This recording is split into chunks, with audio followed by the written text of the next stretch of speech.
समाचार अब तक, सत्य का साहस। महाराष्ट्र विधानमंडल के शीत सत्र में आज राष्ट्रीय बाजार समिति विधेयक को लेकर चर्चा तेज हो गई है। इस दौरान विधायक शशिकांत शिंदे ने सरकार को घेरते हुए अहम सवाल उठाए।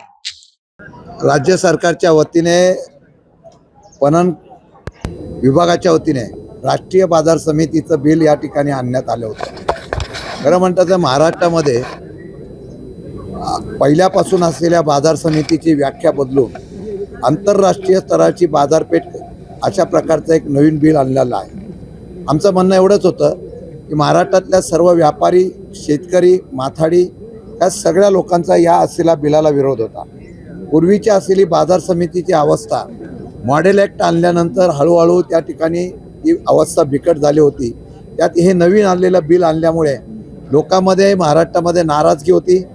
आज सरकारच्या वतीने हे बिल आणण्याचा प्रयत्न करत असताना आम्ही मुद्दे मांडले।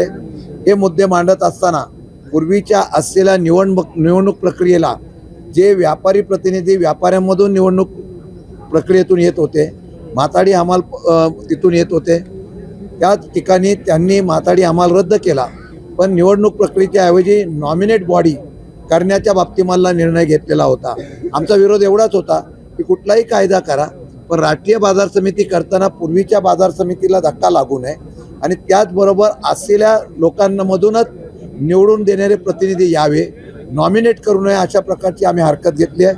मला वाटतं की बरीच चर्चा झाल्यानंतर राज्य सरकारच्या वतीने पणन मंत्र्यांनी ग्वाही दिलेली आहे की हे बिल जरी मंजूर झालं तर मार्चपर्यंत या बिलामधल्या आपल्या सर्वांच्या समितीबरोबर चर्चा करू, एक समिती स्थापन करू आणि या समिती स्थापन करून त्याच्यावर सविस्तरपणे चर्चा करून मार्चच्या अधिवेशनामध्ये सुधारित नियमावली आणून त्या प्रकारे या असलेल्या बाजार समितीच्या घटकांना कुठेही धक्का लागणार नाही अशा प्रकारची ग्वाही दिलेली आहे। मला वाटतं की महाराष्ट्रामध्ये राष्ट्रीय बाजार समितीच्या नावाखाली खाजगीकरण होऊ नये याच्या संदर्भातला आमचा विरोध तीव्र आहे।